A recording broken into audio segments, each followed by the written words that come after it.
सना यूसुफ की वालदा को आज सुकून मिला होगा। 11 माह बाद सना यूसुफ के कातिल को फांसी की सज़ा सुना दी गई। 11 माह कबल एक लड़के ने सना यूसुफ का पीछा किया, उससे मोहब्बत में गिरफ़्तार होकर उसको ब्लैकमेल किया, उससे बात करने की कोशिश की, और जब सना ने साफ इनकार किया तो उसके घर पर आकर उस प्यारी सी मासूम सी फूल जैसी बच्ची को हमेशा के लिए खामोश करा दिया गया। सना यूसुफ एक बहुत ही अच्छी बाकिरदार और प्यारी बच्ची थी। उसके किरदार में कोई झोल नहीं था। उसका एक गलती बस ये थी कि उसने उस बंदे से बात करने को मना किया, मिलने से इनकार किया। कोई ऐसा सबूत, कोई ऐसी चीज़ सामने आ ही नहीं सकी आज तक कि जो ये बात साबित कर सकती कि सना यूसुफ उस लड़के से कभी बात करी, उसने उससे कभी मुलाकात करी, या उसने कभी उसका फ़ोन उठाकर उससे बात भी की हो।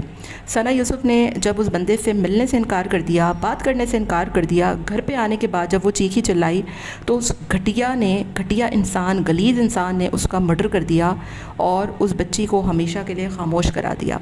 सना यूसुफ की वालदा कहती हैं कि सना के कमरे में नहीं जाती वो सना की चीज़ें देखकर रोती हैं, बिलखती हैं, कहती हैं सना मेरी इतनी प्यारी बच्ची थी, हमारे घर की रौनक थी, हमारे घर की रौनक उससे छीन ली गई।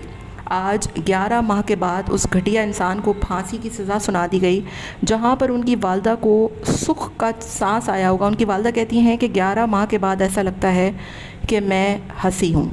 कहती हैं कि इस घटिया इंसान को सरेआम फांसी देनी चाहिए, और इन जैसी बच्चियों को जिनकी हमेशा के लिए ये लोग आवाज़ बंद कर देते हैं, उनके किरदारों पर सवालात उठाते हैं, इन जैसे लोगों को सरेआम फांसी देकर एक मिसाल कायम करनी चाहिए कि आइंदा कभी किसी बच्ची के साथ ऐसा ना हो, किसी की बच्ची के किरदार पर सवालात ना उठें, किसी की बच्ची को, किसी के फूल को मुरझाया ना जाए।